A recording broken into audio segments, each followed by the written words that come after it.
di dalam KUHP baru ini kan menyatakan kalau pra peradilan sedang berjalan, maka pemeriksaan pokok perkara tidak bisa dimulai. Bagaimana kalau pokok perkaranya ini sudah dilimpah? Bagaimana majelis ini akan menangguhkan proses pemeriksaan tersebut? Gimana teknisnya? Apakah dengan penetapan putusan atau mungkin secara administrasi itu nanti ke depannya bagaimana mendeteksi hal tersebut gitu. Hal unik dalam KUHP 2025 adalah adanya pengakuan bersalah atau plea bargaining. Apakah perkara tersebut masuk dalam register PIT B atau PIT S? Nah, apakah hakim bisa mengesampingkan pengakuan bersalah terdakwa dengan alasan keadilan bagi korban dan atau masyarakat? Baik, mengenai putusan kan di dalam KUHP yang baru ini berbeda dengan KUHP yang lama. Kalau KUHP yang lama kan hanya mengenal 3 putusan ya. Pemindanaan, bebas, lepas. Nah, sekarang di KUHP baru ditambah 2 tindakan, pemaafan. Pemaafan dan tindakan.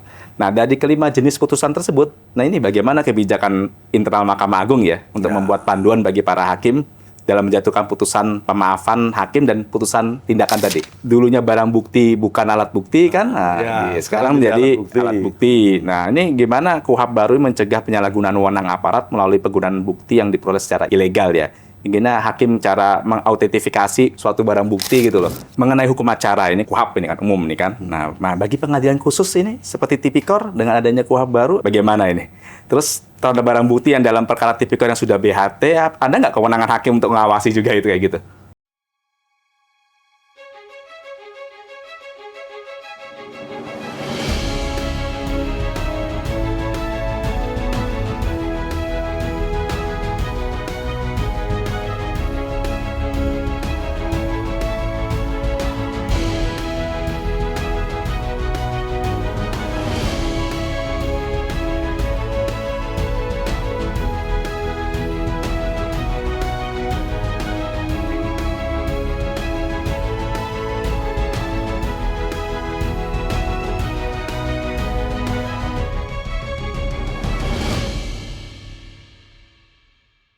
Podium Podcast Direktorat Jenderal Badan Peradilan Umum.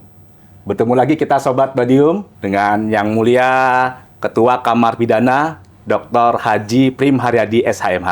Ya. Apa kabar Yang Mulia? Alhamdulillah. Baik. Alhamdulillah. Senang sekali Yang Mulia berkenan hadir dalam podium kita episode 71 kali ini. Kita tahu kalau Yang Mulia agendanya padat sekali di akhir tahun ini. Ya. Biasa. Siap.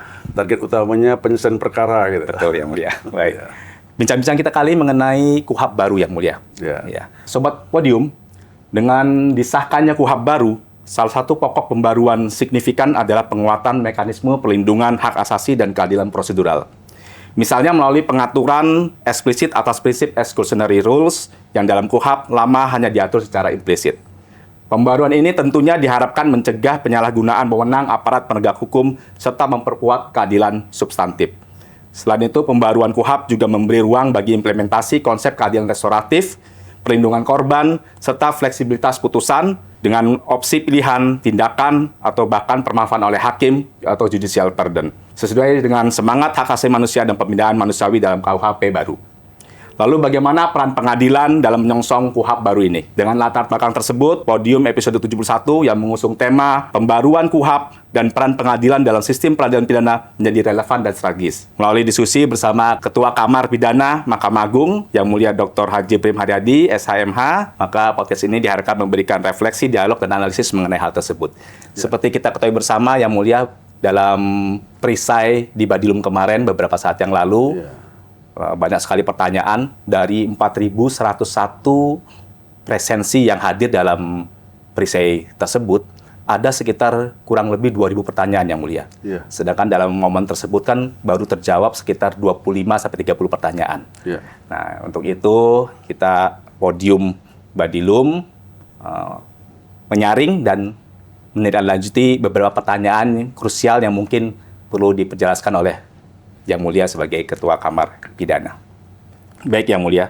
Jadi ini tidak lanjut dari perisai lagi. Betul. Nah, karena antusiasme di perisai, banyak sekali pertanyaan, waktu terbatas. Nah, kita sedangkan KUHP ini bulan depan, tahun depan, tidak lama lagi akan berlaku. Nah, ini menjadi hal yang sangat saya bisa memaklumi itu. Kenapa? Karena kita ketahui memang proses penyelesaian atau finalisasi daripada lahirnya undang-undang KUHP ini, yang insya Allah katanya dimohonkan nomornya 20/2025 gitu. Nomor cantik ya, Nomor cantik gitu. Karena gampang mengingatnya. Kalau tadi 10/2023. Jadi 123 gitu. Nah, ini 20/25 gitu. Mudah-mudahan nomor cantik 2025. itu ya. Mudah-mudahan itu diberikan oleh Setnek atas permintaan dari Kementerian Hukum. Amin. Jadi memang proses itu kita dilibatkan, Mahkamah Agung ini kan memang dilibatkan, inisiatifnya kan dari DPR sebenarnya. Ya. Jadi DPR menyerahkan beberapa DIM kepada pemerintah, kemudian kita dilibatkan, Mahkamah Agung dilibatkan. Memang proses lahirnya atau finalisasi daripada KUHP ini, Mahkamah Agung dilibatkan, kita menyertakan 3 orang dari tim 12 itu, ya, yang terdiri dari Kementerian Hukum, Kepolisian, Kejaksaan, Mahkamah Agung. Nah, saya sendiri, ada Prof. Yanto selaku juru bicara Mahkamah Agung, dan ada Pak Dr. Subandi dalam posisi sebagai Kepala Biro Hukum dan Humas saat itu. Saat itu. Ya, yang sekarang Kabua juga. Ya, baik, Yang Mulia. Yang menarik adalah di KUHP baru ini. Ya. Ini kan ada mengatur mengenai upaya paksa. Ya. Upaya paksa di mana berupa penetapan tersangka, penggeledahan, penyitaan, dan lain sebagainya. Ini di dalam KUHP baru ini, apakah setiap upaya tersebut harus izin dulu dengan Ketua Pengadilan Negeri? Ya. Terus jika iya, bagaimana mekanismenya dan apa perbedaannya dengan KUHP yang lama? Jadi memang upaya paksa ini ada 9, Pak. Nah, 9 upaya paksa, mulai dari penetapan tersangka sampai yang terakhir itu larangan untuk keluar wilayah Republik Indonesia. Ya.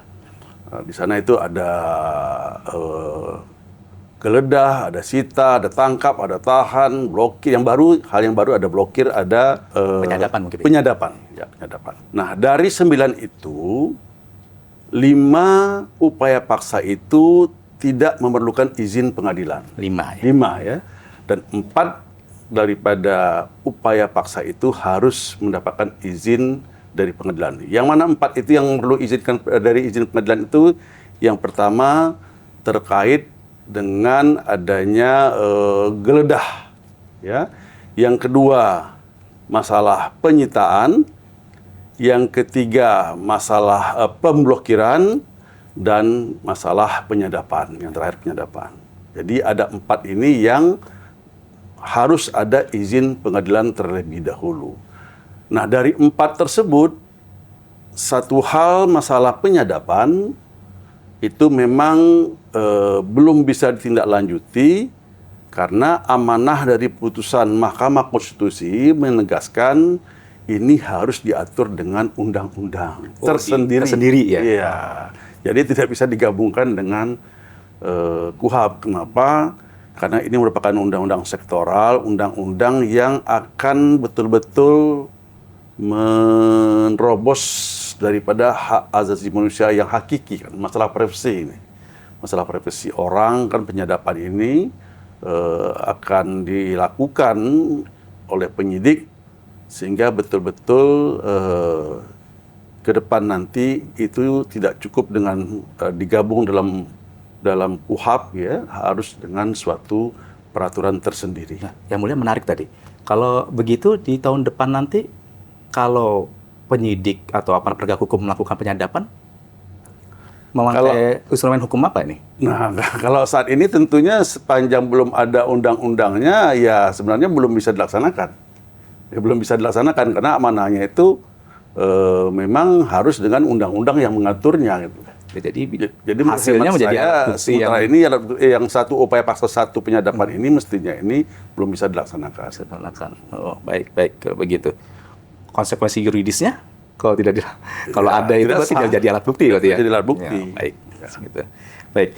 Isu yang menarik lagi yang mulia. Ya. Dan ini kemarin diperisai kan menjadi banyak pertanyaan terkait dengan hakim komisaris ya. Sempat dijawab gitu kan, sempat muncul kemarin tapi di KUHP yang disahkan sudah tidak ada. Nah, kita tidak membahas itu, ya, sudah hilang mungkin untuk politik hukum mungkin seperti itu. Tapi yang jelas pra peradilan di dalam KUHP ini kan masih tetap ada di KUHP yang baru. Nah, ini bagaimana di KUHP baru ini melakukan penguatan terhadap pra-peradilan tersebut? Apa aja bedanya dengan KUHP yang lama? Karena hakim komisaris sudah tidak ada kan? Ya, gimana ini? jadi memang sebenarnya hilangnya hakim komisaris itu kan alasannya dari DPR terutama, juga tentunya bersama dengan pemerintah, karena kan alasan utamanya kan karena Indonesia ini begitu luasnya daerahnya.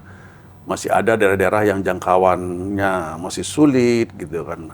Lampunya, listriknya masih hidup mati kan gitu alasannya. Jadi untuk waktu yang 24 jam yang diberikan kepada pengadilan itu sulit untuk diterapkan. Oleh karenanya pembuat undang-undang, perumus dalam hal ini pemerintah bersama DPR lebih memilih dengan semua upaya paksa itu, termasuk juga penghentian penyidikan penuntutan, ganti rugi dan rehabilitasi itu diberikan lembaga melalui lembaga pra peradilan. Jadi pra peradilan yang ada selama ini diperluas lah atau Diperluas ya. Tidak berbeda berarti ada penambahan ya. Ada penambahan dan juga mekanismenya diperketat. Begitu. Jadi misalnya seperti tidak boleh berulang kali. Sekarang kan banyak itu kan yang begitu dinyatakan misalnya SP3 tidak sah, penyidik masih cari bukti baru, ajukan lagi. Nah, tahapan itu nggak boleh nanti. Oh gitu. Jadi tahap penyidikan selesai, nyatakan tidak sah, udah. Kalau mau lagi di tahap penuntutan gitu. Oh, berarti maksudnya yang di tiap tahapan bisa lakukan pra-peradilan, bukan maksudnya yang sudah di penyidikan nyatakan diterima atau ditolak terus dimajukan lagi harus di penutupannya nanti. Tidak bisa di tahap yang sama. Di tahap yang sama. Hanya satu kali di tahap yang sama. Nah, itu perlu penjelasan itu buat jadi, di Satker. Jadi itu yang diamanahkan atau ada yang dalam penjelasannya seperti itu. Sekait dengan lembaga pra-peradilan yang mulia. Di pasal 158 huruf A itu kan diatur bahwa pengadilan negeri berwenang untuk memeriksa dan memutus sah atau tidaknya pelaksanaan upaya paksa. Yang menarik dari penjelasannya itu, kecuali terhadap pelaksanaan penyitaan benda atau barang yang disita tidak ada kaitannya dengan tindak pidana yang dilakukan, upaya paksa yang telah mendapatkan izin atau persetujuan Ketua Pengadilan Negeri bukan merupakan objek pra-peradilan. Upaya paksa yang tidak mendapatkan izin atau persetujuan Ketua Pengadilan Negeri merupakan objek pra-peradilan. Mengapa penjelasannya itu seperti itu? Ya, jadi kan penyitaan ini kan bisa dilihat dari dua sisi, Pak. Barang yang disita itu bisa saja memang terkait dengan tindak pidana, ya, atau bisa jadi barang yang disita ini adalah milik pihak ketiga yang tidak ada kaitannya dengan tindak pidana. Bagi hakim tentunya akan sulit untuk menilai gitu kan. Nah, tentunya hakim akan mengabulkan, ya. Kalau sepanjang sudah memenuhi syarat-syaratnya, barangnya ini dilaporkan terkait faktanya seperti ini, terkait dengan tindak pidana gitu kan. Oleh karenanya dimohonkan sita kepada Ketua Pengadilan. Nah, kemudian Ketua Pengadilan melakukan penyitaan, ya. Nah, sepanjang ini kan masih bisa dilakukan penyitaan ini walaupun ada izin Ketua Pengadilan juga, yang sudah ada izin Ketua Pengadilan tidak dapat dilakukan pra. Ya, yang sudah ada. Itu prinsipnya itu ya, sudah ada izin dari Ketua Pengadilan tidak dapat dilakukan pra. Namun demikian bisa jadi juga terhadap izin dari KPN itu adalah berkaitan dengan barang-barang milik pihak ketiga tadi. Nah, terhadap hal seperti ini masih bisa diajukan pra-peradilan. Khusus itu berarti khusus ya? itu. Tapi kalau tidak ada kaitannya dengan kepemilikan pihak ketiga, memang terkait dengan ini, sudah ada izin dari Ketua Pengadilan Negeri, nggak bisa. Nggak jadi objek pra-peradilan. Nggak mungkin juga kan hakim mengabulkan permohonan yang sudah disetujui oleh ketuanya kan gitu. Logikanya kan seperti itu. Kecuali kayak tadi itu, memang barang milik pihak ketiga. Pihak ketiga. Kata kuncinya berarti di situ ya? Iya. Baik. Ya. Selanjutnya di pasal 158 huruf F di KUHP yang baru itu, mengatur bahwa pengadilan negeri berwenang untuk memeriksa dan memutus penangguhan pembantaran penahanan. Ya. Nah, maksud dari ketentuan tersebut apa yang mulia dan bagaimana menilai keabsahannya itu? Jadi penangguhan pembantaran penahanan itu orang yang sudah dibantar ditangguhkan lagi gitu kan, dalam arti tetap ditahan. Ya kan? Ya, nah, sudah berarti kan ditangguhkan. Dia kan sudah dibantar ini. Ya. Berarti kan tidak ditahan di luar. Ya. Ditangguhkan berarti kan ditahan lagi. Lagi. Nah, ini bisa diuji kan hak azazi kan berkurang lah jadinya itu logikanya, karena ini kan masalah pra ini karena hak azazi seseorang itu dikekang atau dikurangi, maka karena ini sifatnya itu menangguhkan pembantaran yang sudah diberikan, maka masih bisa diuji oleh pengadilan. Oh begitu. Nah, itu logikanya seperti itu. Logikanya. Baik. Kemudian di pasal 160 ayat 3 KUHP ya, yang baru ini mengatur bahwa permohonan pemeriksaan sah atau tidaknya pelaksanaan upaya paksa hanya dapat diajukan satu kali untuk hal yang sama. Nah, ini kan yang tadi dibilang dijelaskan oleh Yang Mulia. Nah, ini bagaimana teknisnya jika ternyata tersangka atau keluarga tersangka atau advokatnya ini mengajukan permohonan yang sama untuk yang kedua kalinya. Ya. Nah, apakah di depan waktu diajukan itu di PTSP ya, administrasi menolak, atau tetap diregister dan hakim pra peradilan nanti akan menjatuhkan putusan yang isinya menolak permohonan? Ya, jadi sebenarnya saya pikir kalau dengan mengacu kepada SIPP kita, kalau permohonannya sama, permasalahan hukumnya sama, gitu kan, jadi hampir semua subjeknya sama, termohonnya sama, pemohonnya sama, terus fakta-faktanya bersama, khawatirnya itu malah justru yang menolak itu sistem gitu, khawatirnya gitu. Tapi kalau saya pribadi berpendapat sebaiknya itu hal itu tetap diregister, nanti biarlah hakim yang akan menilai bahwa ini seperti tadi sudah pernah disidangkan sebelumnya, sehingga terhadap yang kedua kali itu bukan ditolak lagi, dinyatakan tidak dapat diterima. Gitu. Baik, nanti rame lagi nanti kalau administrasi yang nolak itu bisa SIPP-nya gitu yang dipermasalahkan gitu kan. PTSP kasihan juga teman-teman yang di front kita itu, front office kita sering itu. Yang Mulia.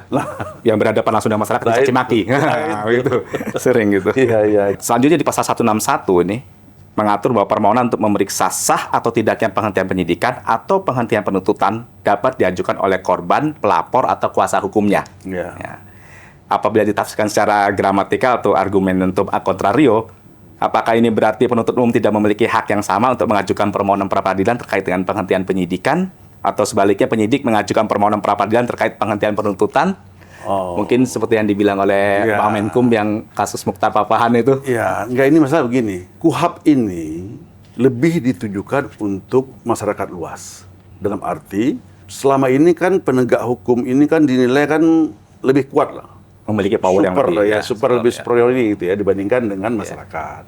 Nah, sehingga KUHP ini banyak menyeimbangkan hak-hak masyarakat itu lebih diperkuat, ditambah. Ya dibuat seimbang lah dengan hak-haknya aparat penegak hukum gitu ya. Nah, berkaitan dengan tadi itu, kalau penyidik melakukan pra terhadap penghentian penuntutan, gitu kan, berarti kan aparatur hukum versus aparatur penegak hukum kan gitu kan. Begitu juga sebaliknya. Kalau ini dilakukan penghentian penyidikannya, terus dipera oleh jaksa, kenapa ini dihentikan? Nah, ini kan juga sama kan, penegak hukum versus penegak hukum.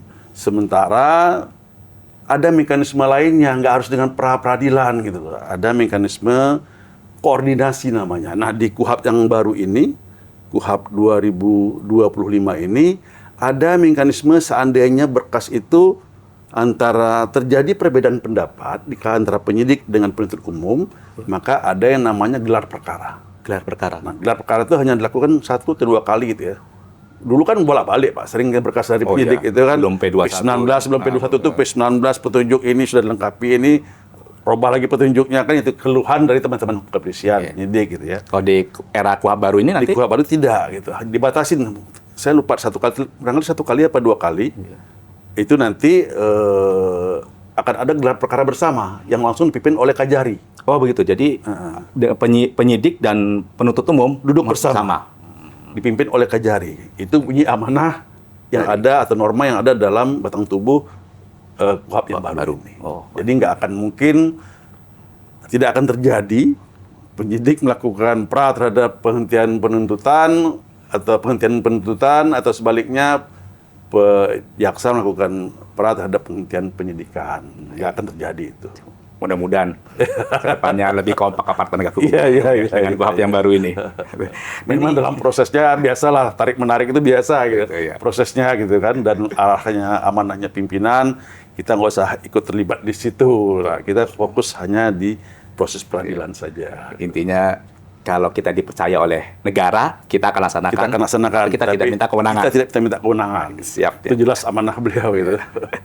Ini yang lebih menarik lagi di pra-peradilan ini ya, yang mulia, yang dulu atau saat ini ya masih menjadi polemik ya. Kadang-kadang menjadi diskursus ya mengenai kalau pra-peradilan diajukan, terus perkara pokoknya masuk ya kan. Iya, Ini selalu ini menjadi perdebatan sehingga ada muncul putusan Mahkamah Konstitusi yang langsung memberikan guidance ya bahwa setelah pra-peradilan gugur ketika pokok perkara dilimpahkan atau sejak dimulai sidang pertama. Nah, kemudian juga di dalam pasal 2 ayat 5 Perma 4 2016 ya mengenai larangan upaya hukum terhadap pra-peradilan. Nah, pra-peradilan ini gugur jika perkara pokok sudah mulai diperiksa. Nah, begitu ya. Nah, ini kalau ternyata di dalam KUHP baru ini kan menyatakan berbeda. Kalau pra-peradilan sedang berjalan, maka pemeriksaan pokok perkara tidak bisa dimulai. Materi yang pokok perkaranya. Nah, ini bagaimana kalau pokok perkaranya ini sudah dilimpah? Mungkin terjadi di perkara tipikor, perkara di Madiun mungkin, lokusnya. Sudah dilimpah ini di tipikor Surabaya. Pra-peradilan diajukan di PN Madiun. Bagaimana majelis di tipikor yang mungkin di PN Surabaya ini akan menangguhkan proses pemeriksaan tersebut? Gimana teknisnya? Apakah dengan penetapan keputusan atau mungkin secara administrasi itu nanti ke depannya bagaimana mendeteksi hal tersebut gitu? Iya. Memang ini sebenarnya, kalau tidak salah saya usul dari kita nih masalah. Jika seandainya sudah, ini sebaliknya, sudah seandainya pra sudah berjalan dan belum diputus, kalau penyidiknya memaksakan memasukkan pokok perkara maka pokok perkaranya itu tidak diregister lah gitu ya. Bisa aja diregister tapi belum dimulai pemeriksaannya kan gitu intinya. Dalam arti dengan maksud diselesaikan dulu ini masalah peranya sampai selesai seperti apa. Tapi kalau memang terjadi seperti tadi itu, tapi saya pikir kecil kemungkinannya. Tapi namun demikian kalau seandainya terjadi, ya saya pikir ke depannya Mahkamah Agung memang mestinya itu teman-teman yang menerima pra ini juga harus berhati-hati gitu ya. Harus berhati-hati, maksudnya hakim yang menyidangkan perkara peradilan ini juga harus berhati-hati. Kalau memang perkara ini sedang berjalan, tentunya apakah ini akan dilanjutkan. Nah, ini memang perlu ada koordinasi. Bisa saja koordinasi itu diberikan oleh Ketua Pengadilan Tinggi. Jadi, masing-masing dari pimpinan Satker yang bersangkutan bisa saja berkomunikasi, ya. Kalau memang terjadi ini, memang idealnya karena ini sudah berjalan, memang kalau saya melihatnya yang untuk sementara ya ditunda dulu yang anunya ini, yang di Surabayanya. Pokok perkaranya ini. Pokok perkaranya. Pokok perkara ditunda dulu gitu kan. Hanya saja sepertinya kecil kalau saya melihat kemungkinan itu terjadi gitu ya. Atau mungkin kita ke depannya mungkin untuk ini ya bisa kita membuat sistem begitu diklik di SIPP perkara itu sama, ternyata kalau di tempat yang lain, mungkin kita ada notif bahwa ini perkara itu sedang berjalan di tempat yang lain. Nah, ini hal yang baru, ide yang bagus ya. Kalau memang memungkinkan kita, ya lebih baik. Ya. Nah, sini juga kita pernah kaitkan itu masalah notifikasi itu terkait dengan masalah penahanan. Kan waktu saya di Selatan dulu memang itu ada. Kalau waktu tinggal seminggu menjelang berakhir penahanan gitu sudah ada notifikasi gitu ya di masing-masing hakimnya kan gitu. Selanjutnya Yang Mulia, kalau dalam putusan pra-peradilan itu menetapkan upaya paksa dilakukan oleh penyidik atau penuntut umum dinyatakan tidak sah, terus hal lain yang terkait dengan upaya paksa tersebut akan dilakukan pemulihan dalam jangka waktu paling lama 3 hari setelah putusan pengadilan, kan disebutkan di dalam KUHP-nya. Nah, ini yang dimaksud dengan tindakan pemulihan tersebut apa aja sih? Terus sebagai tanggung jawab moral terhadap putusan yang diterbitkan, bagaimana pengadilan mengawasi proses pemulihan tersebut? Apakah ada tanggung jawab dari pengadilan ini untuk mengawasi? Enggak. Tentunya kalau yang namanya mengawasi pasca putusan tetap bukan tugas pengadilan lagi. Bukan ranah pengadilan ya? Ranah pengadilan lagi gitu ya. Pemulihannya itu kan contohnya begini, orang yang tadinya masih ditahan 3 hari, mestinya dalam waktu kurang dari 3 hari sudah segera dikeluarkan. Ya, kalau dinyatakan penahanannya tidak sah gitu ya. Atau orang yang ditangkap, kalau tangkap kan 1/24 jam, kan geser ke penahanan. Tentunya penahanannya akan dipermasalahkan, kan yang akan diperas sah tidaknya. Kalau dinyatakan tidak sah, ya harus dikeluarkan gitu. Nah, itu penyidiknya itu diberi waktu maksimum 3 hari. Kalau lewat 3 hari ya dia bisa jadi apa namanya membayar ganti rugi dan selanjutnya gitu. Bisa juga jadi objek gugatan perdata. Ini kan jelas-jelas putusan yang sudah inkrah kan alat bukti yang sempurna kan gitu. Pemulihannya ya segera dikeluarkan. Segera dikeluarkan dari upaya paksa yang tersebut ya. Baik. Kita beralih ke ganti rugi. Ganti rugi itu kan dapat diajukan terhadap seluruh alasan pra peradilan yang diajukan. Yang tadi yang mulia sempat sebutkan kalau lewat 3 hari kan merugikan berarti kan. Nah, ini kan bisa aja ganti rugi ya. Kalau aturan teknis judisial bagi hakim untuk menentukan ganti rugi tersebut bagaimana ya mulia? Apakah ada? Terus selain itu apakah permohonan ganti rugi ini diajukan bersama-sama dengan permohonan pra peradilan atau dibuat terpisah setelah pra peradilan diputus? Oh, sebaiknya diajukan bersamaan. Bersamaan, jangan terpisah. Karena kalau terpisah lagi nanti register juga susah lagi kan gitu kan. Harus register tersendiri kalau terpisah gitu. Sebaiknya diajukan bersamaan. Kalau apa yang menjadi tolok ukurnya ya tentunya dilihat dari misalnya berkaitan dengan pemblokiran contohnya gitu ya. Salah satu upaya paksa kan blokir, bisa diblokir lah rekeningnya. Nah ini kan memang akan mempengaruhi banyak hal terhadap pribadi atau korporasi, ya. Ini kan bisa terdakwa bisa juga korporasi yang diblokir tadi itu misalnya gitu kan. Nah dalam hal seperti ini tentunya si korban tadi ini ya baik pribadi ataupun korporasi ini dapat mengajukan permohonan ganti rugi. Nah bagaimana menilainya? Nah memang itu tidak ada tolak ukur yang jelas, sepenuhnya diserahkan kepada hakim untuk menilai berdasarkan tentunya apakah memang pemblokiran ini akan berpengaruh kepada usaha perusahaan, usaha daripada perorangan tadi itu, atau misalnya berkaitan dengan seseorang ditangkap gitu, atau ditahan. Dengan dia ditahan ini misalnya dia seorang profesi, seorang dokter, tadinya dia bisa, kalau dia tidak ditahan dia bisa bekerja sekian lama, dia bisa buktikan dia kalau sehari ada itu yang spesialis seharinya sekian, kan bisa dilihat anunya apa namanya bukti-bukti yang ada yang diajukan kan bisa kita nilai. Perkiraan sehari ini pendapatannya berapa gitu kan. Ya, tentunya tidak akan persis tapi ya mendekati lah. Gitu ya. Baik.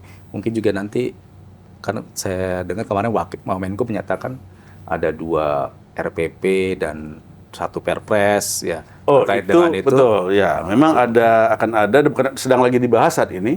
Kemarin kami juga ikut terlibat dan sekarang kita sudah kirimkan tim kita di Mahkamah Agung terkait dengan 2 RPP yaitu RPP pelaksanaan KUHP dan RPP restoratif justice serta 1 Perpres terkait dengan SPPDTI. Nah, itu saat ini sedang berjalan lah itu.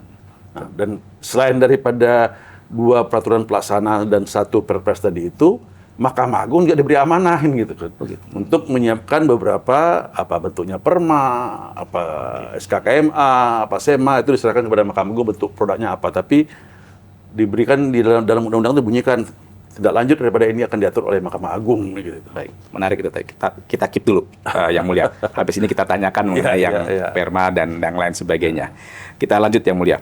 Nah, ini kan di putusan pra peradilan yang tidak dapat dibintakan banding itu ada mengenai sah atau tidaknya pelaksanaan upaya paksa, penyitaan benda atau barang, permohonan ganti rugi dan atau rehabilitasi. Artinya secara kontrario, mengapa pra peradilan terkait penundaan terhadap penanganan perkara tanpa alasan yang sah dan penangguhan pembantaran penahanan dapat diajukan upaya hukum banding, ini kenapa ya? Agak sulit juga kita melihat cara berpikir daripada pembuat undang-undang ya. Saya melihat yang 2 tadi itu seperti penanganan tanpa alasan sah, tanpa alasan, penundaan penanganan perkara tanpa alasan yang sah gitu kan. Penangguhan pembantaran. Itu kan tidak terikat dengan waktu gitu ya, tidak waktu yang mengikat lah. Beda sama yang lainnya itu kan selama tahanan gitu dan lain itu kan pemblokiran itu kan efeknya kan memang resikonya itu nyata gitu. Tapi kalau penundaan penanganan perkara gitu itu ya karena tidak terlalu membutuhkan waktu yang harus terbatas strict sekali gitu. Jadi oleh pembuat undang-undang ya diberikan waktu ya masih diberikan kemungkinan pengadilan tinggi untuk menilai gitu, sebagai judek fakti kan gitu. Ya, karena yang lain itu kan ada jangka waktu ya. Ya, asal jangan diberikan kepada Mahkamah Agung aja kan. Oke, gitu. Mahkamah Agung juga sudah banyak. Kalau pengadilan tinggi masih oke lah kan gitu. Pengadilan tinggi sebagai Yude Fakti masih kita juga punya hakim-hakim tinggi senior gitu ya. Jadi bisa saja teman-teman tingkat pertama dinilai salah gitu. Ya, teman-teman tinggi bisa koreksi, tapi bisa jadi juga ditolak gitu kan. Permohonan bandingnya kan gitu ya. Baik, Yang Mulia. Hal unik dalam KUHP 2025 adalah adanya pengakuan bersalah atau plea bargaining, yaitu mekanisme hukum bagi terdakwa untuk mengakui kesalahannya dalam suatu tindak pidana dan kooperatif dalam pemeriksaan dengan menyampaikan bukti yang mendukung pengakuannya dengan imbalan keringanan hukuman. Ya. Dalam pasal 78 ayat 4 dan ayat 5, pengakuan bersalah ini diajukan dalam sidang tertentu sebelum persidangan pokok perkara yang dilakukan oleh hakim tunggal. Ya. Nah, pertanyaannya, ini menarik Yang Mulia. Panjang pertanyaannya, sampai 4 terbagi ini, kita 2 dulu Yang Mulia. Apakah perkara tersebut masuk dalam register PIT B atau PIT S? Yang kedua, perjanjian mengenai plea bargain ini kan termasuk aspek keperdataan Yang Mulia, yang bersifat mengatur atau unvolent reh. Sedangkan pidana itu bersifat memaksa, duwingen reh. Nah, apakah hakim bisa mengesampingkan pengakuan bersalah terdakwa dengan alasan keadilan bagi korban dan atau masyarakat? Oke. Masalah dilanjutkan ini perkara biasa atau perkara singkat tergantung apakah kesepakatan plea bargain ini diterima atau ditolak oleh hakim. Nah, itu dulu ya.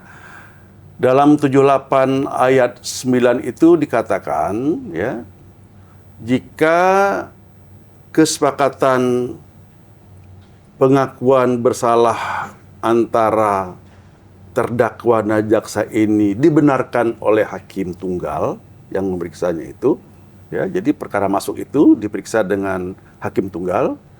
Jika hakim menilai kesepakatan antara terdakwa dengan jaksa itu sudah benar dan juga sudah ancaman juga di bawah 5 tahun, sudah ada mengembalikan kerugian-kerugian yang diderita oleh korban, maka hakim menyetujui kesepakatan tersebut dan dilanjutkan dengan pemeriksaan secara singkat.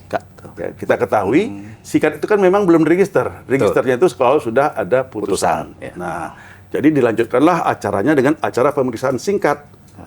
Langsunglah dilanjutkan. Jadi tadi itu yang pemeriksaan tadi itu merupakan bagian dari persidangan acara singkat karena ini diterima. Berarti, Yang Mulia, penuntut umum ini melimpahkan perkara ini dengan permohonan ini plea bargain. Ya. Nah, sehingga ketua pengadilan tahu, oh ini berarti pakai hakim tunggal dulu. Tunggal dulu. Nah, begitu. Berarti nggak seperti perkara biasa dilimpahkan. Ya.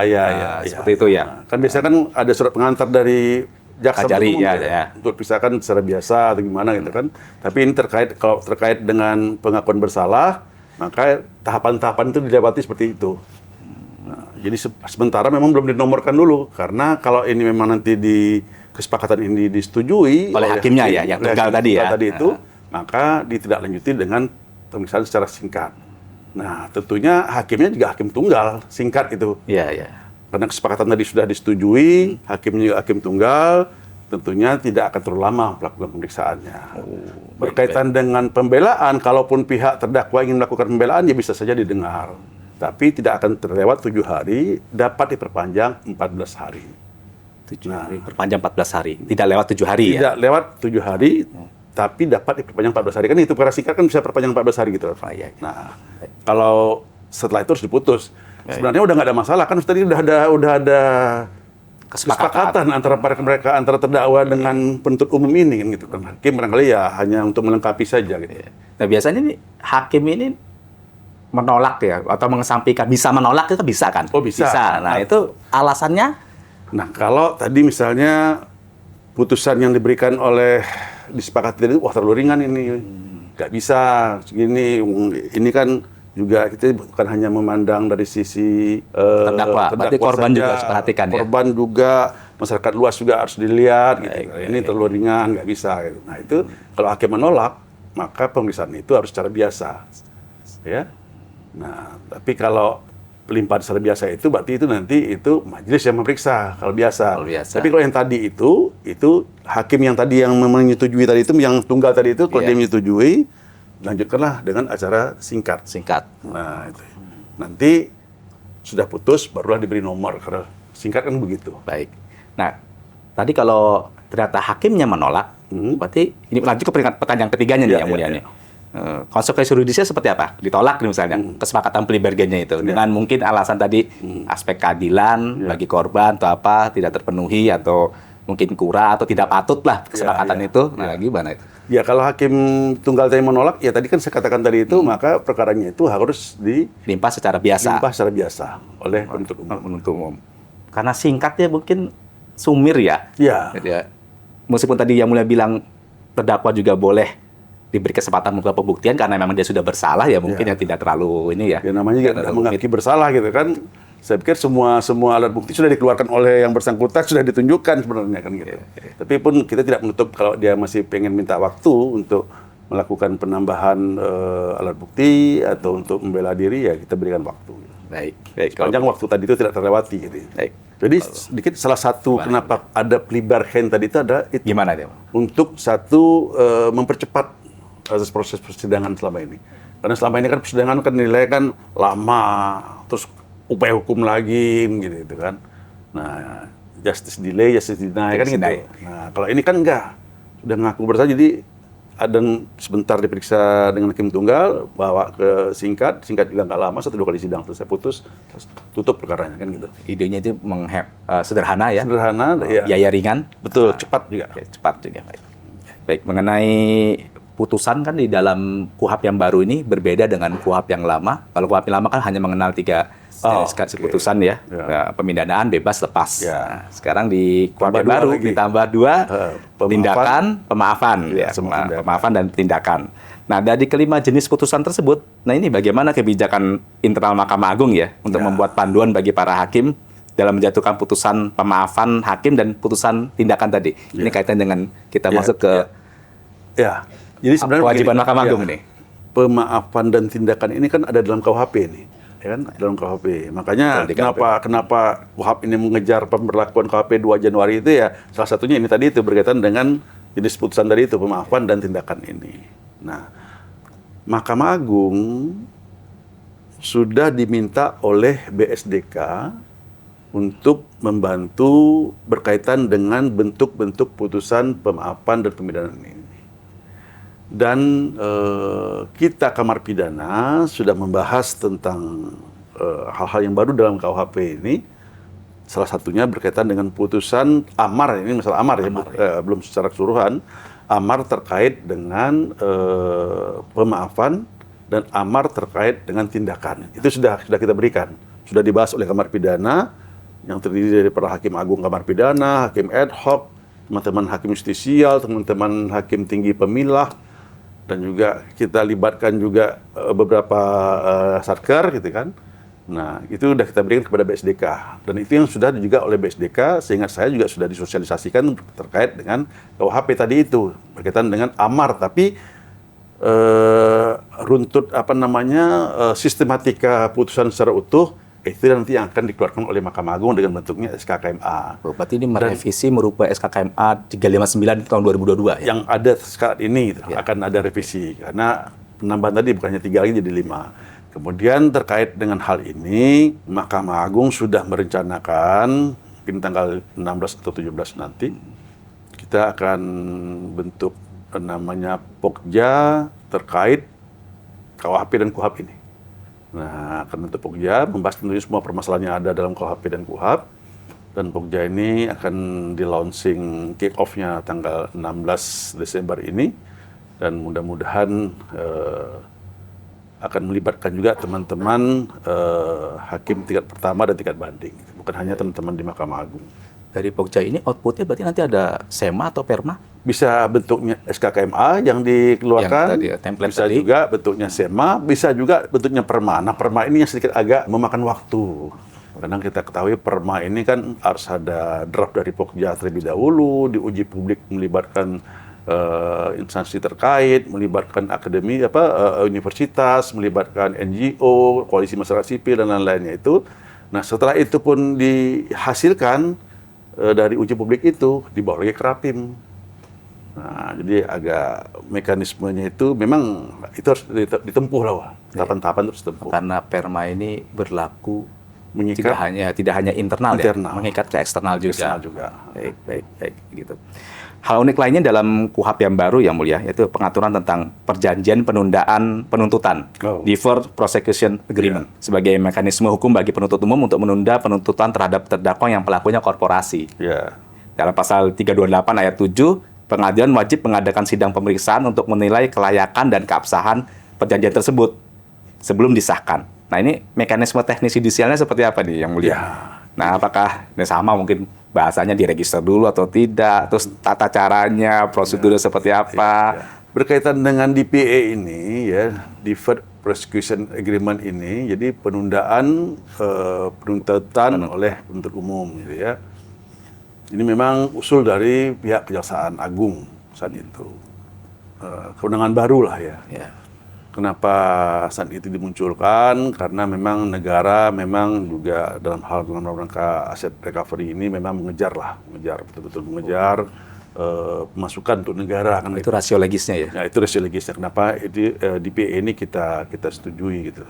Karena kita beranggapan DPA ini kan waktunya lebih singkat dibandingkan dengan proses hukum yang memakan waktu yang cukup lama. Kadang-kadang juga eksekusinya akan juga memakan waktu, dan juga kadangkala juga pihak kejaksaan itu mengalami kesulitan dalam eksekusi gitu, karena pihak terdakwa terpidana ini menyembunyikan gitu aset yang ada. Tapi kalau ini sudah mereka nego gitu kan, sukarela juga ada ini, ya tentunya lebih singkat, lebih cepat gitu kan, dan tepat sasaran. Tapi itu semua juga diuji oleh pengadilan. Makanya memang pengadilan ini sentral sekali. Peran pengadilannya nih, Pak. Iya, peran kita ini sebagai aparatur penegak hukum, ya, lembaga yang memang diberikan amanah untuk menilai semuanya itu tadi. Upaya paksa juga kita diberikan kewenangan untuk menilai gitu. Bahkan sebenarnya jujur saja dari kalangan koalisi masyarakat sipil itu bukan hanya 5 tadi, Pak tadi minta semuanya itu diuji oleh pengadilan gitu kan. Dari sisi kita sih menambah kerjaan juga sebenarnya gitu kan. Tapi ya kalau diberikan itu seperti saya katakan tadi, kalau kita diberikan kewenangan, kepercayaan, kita laksanakan gitu. Tapi kita nggak minta-minta. Tapi akhirnya jadi 5. Makanya polisi masyarakat sipil tuh ya pencak-pencak, Pak. Kok tadi disetujui semuanya, kok sekarang jadi 5 kan gitu kan. Itu urusan mereka lah. Tapi kembali lagi pertanyaan tadi mengenai apa deferred itu, mekanismenya gimana? Jadi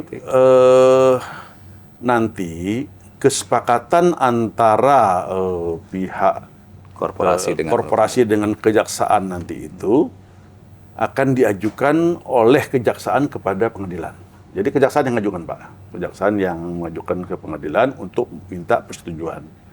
Nah, apakah ini perlu penomoran tersendiri? Iya, saya pikir kan seperti saya katakan di awal, semua perkara yang diperiksa di pengadilan itu ya tidak mungkin liar gitu ya, nggak mungkin ada registernya ya, nggak mungkin gelap gitu, pasti ada registernya. Nah, registernya seperti apa nanti itu kan teknis, mungkin nanti Pak Panitral nanti yang tugasnya nanti ini apa yang pas seperti apa gitu. Contohnya kayak kita sekarang ini perkara lingkungan kan ada kode LH gitu kan. Jadi tentunya nanti mahkamah akan mengeluarkan petunjuk teknis tentang hal seperti itu. Nah, jadi kemudian juga terkait dengan seperti apa tindak lanjutnya, pembahasannya, apa kriteria-kriterianya, saya pikir Mahkamah Agung akan memberikan petunjuk tentang itu, gitu ya. Tapi yang pasti memang DPA ini perlu betul-betul hati-hati dinilai oleh pengadilan. Karena banyak pihak mengkhawatirkan lah, saya quote and quote ini ya, tanda kutip ya. Memang banyak saya menangkap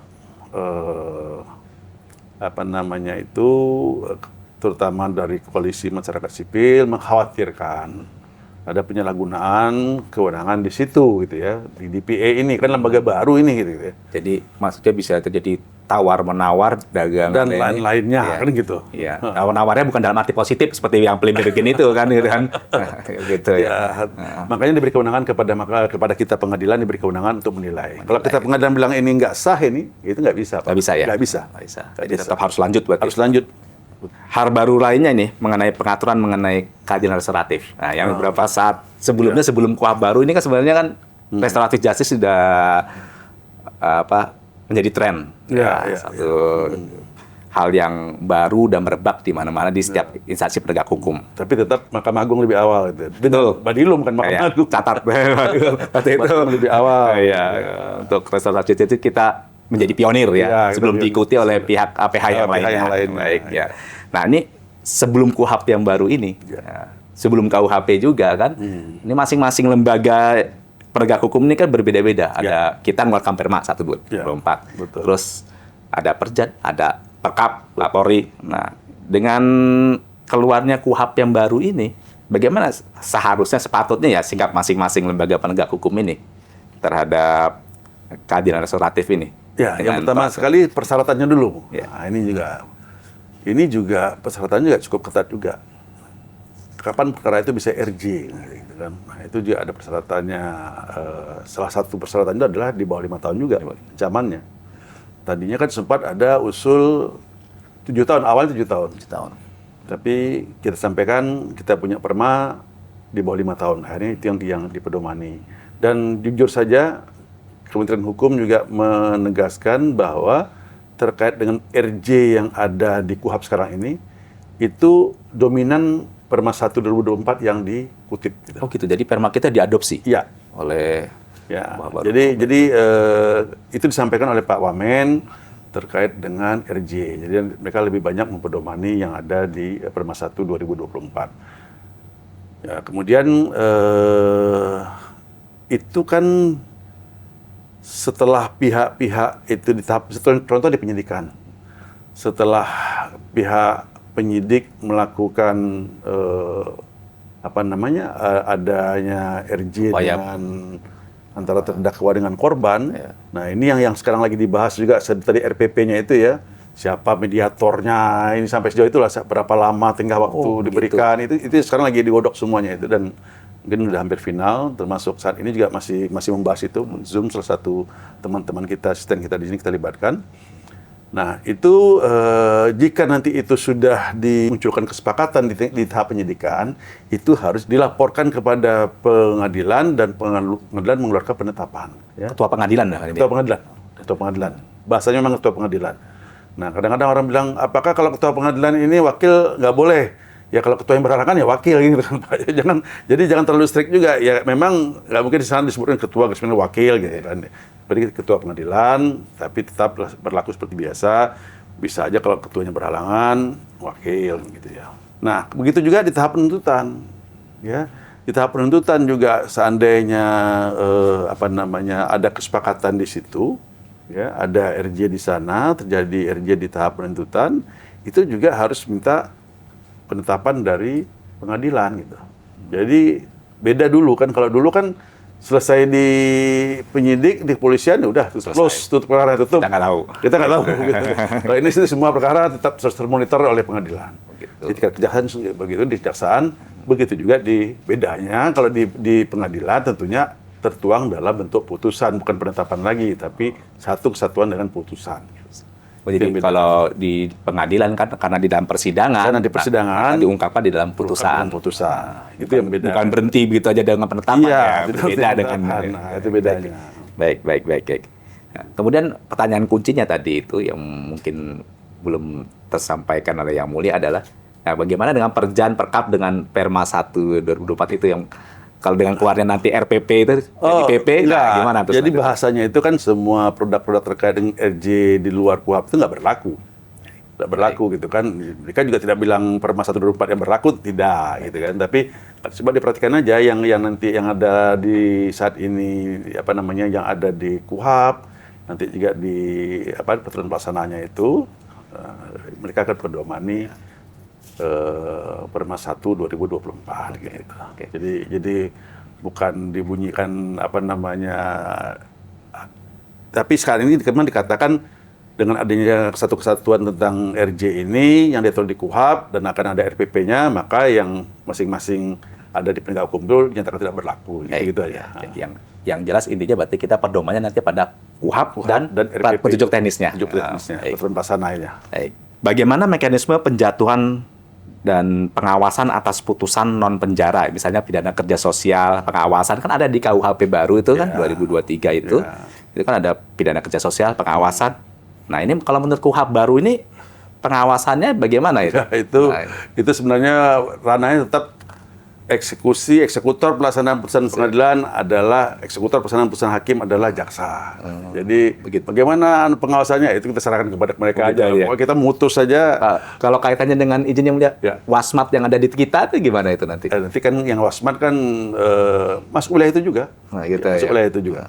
Kalau hakim wasmat masuk. Ya, hakim wasmat. Ada tambahan pekerjaan berarti ya? Ya, bisa ya. Jadi selain dia mengamati mereka-mereka yang ada di dalam lembaga, gitu ya, lembaga masyarakatan, juga mereka-mereka yang kerja sosial, diberikan kerja sosial dan lain-lain tadi itu. Ini di dalam KUHP baru ini kan ada penambahan alat bukti ya, berbeda dengan yang ada di KUHP yang lama ya kan. Yang paling menarik adalah pengamatan hakim. Terus yang ini dulunya barang bukti bukan alat bukti kan, sekarang menjadi alat bukti. Nah, ini gimana KUHP baru mencegah penyalahgunaan wewenang aparat melalui penggunaan bukti yang diperoleh secara ilegal ya? Gimana hakim cara mengautentifikasi suatu barang bukti gitu loh. Nah, ini barang bukti diambil disita. Nah, terus apakah ini legal atau tidak itu? Kan ada Pak, semua pengambilan barang bukti kan harus ada berita acaranya. Ya kan itu. Jangan barang bukti ini nggak ada berita acara atau dijadikan barang bukti ya nggak bisa juga. Jadi misalnya dia mau narik hasil apa gitu dari barang bukti apa gitu, misalnya dari barang bukti bersumber dari dia bilang dari laptop merek ini apanya sekian, kan ada apa istilahnya tuh, ada RAM-nya, ada apanya, gitu kan, ada di spesifikasinya lah gitu, misalnya di laptop itu. Nah, data yang diambil itu harus disebutkan apa-apa aja gitu, dan kapan diambilnya gitu. Nah, itu semua dibuat berita acaranya. Nah, itulah yang bisa menjadikan alat bukti di persidangan. Gitu. Nah, seperti penanganan ini ya, bukti elektronik itu ya, kan? Bukti elektronik itu. Tidak dengan ujuk-ujuk gitu, nggak. Sama kayak perkara lingkungan hidup gitu. Jadi untuk mengambil dari scientific evidence menjadi legal evidence itu kan ada prosesnya. Ya. Mungkin itu hampir sama dengan nanti. Hampir sama seperti itu. Baik. Mengenai hukum acara ini KUHP ini kan umum nih kan. Nah, bagi pengadilan khusus ini seperti tipikor dengan adanya KUHP baru bagaimana ini? Terus terhadap barang bukti yang dalam perkara tipikor yang sudah BHT, ada nggak kewenangan hakim untuk mengawasi juga itu kayak gitu? Seperti itu yang mulia. Enggak, kalau terkait dengan sekali lagi terhadap pelaksanaan putusan ya, kalau untuk mengawasi tentunya kan pelaksanaan putusan eksekutor tetap ya, eksekutor dengan jaksa. Nggak usah nambah-nambah. Tapi kan memang jadi prinsipnya begini, dengan berlakunya KUHP ini tentunya berlaku KUHP, tapi ada hal-hal tertentu yang masih berlaku hukum acara undang-undang sektoral. Contohnya apa? Contohnya masalah penahanan gitu kan. Yeah. Nah, diatur ini penahanan penyidik boleh melakukan penangkapan, misalnya kalau perkara biasa kan 1x24 jam. Tapi kan di perkara narkotika, di perkara tipikor itu kan berbeda. Nah, itu berlaku lex spesialis itu. Masih berlaku lex spesialis. Baik kalau begitu. Baik, yang mulia, karena waktulah juga yang membatasi kita. Ya. Moga-moga nanti bisa ada lagi sesi-sesi berikutnya, di perisai lagi sebenarnya juga kan masih ada. Ya. Kalau di KUHP baru bisa ada 3 sesi, mungkin di KUHP baru juga ada 3 sesi. Kita kan juga kemarin kan masih 9 topik kalau tidak salah. Betul, kan? 9 topik masih ya. Banyak upaya hukum belum masuk. Betul, gitu kan. upaya hukum belum. Masih banyak hal yang belum ada 369 pasal KUHP ini.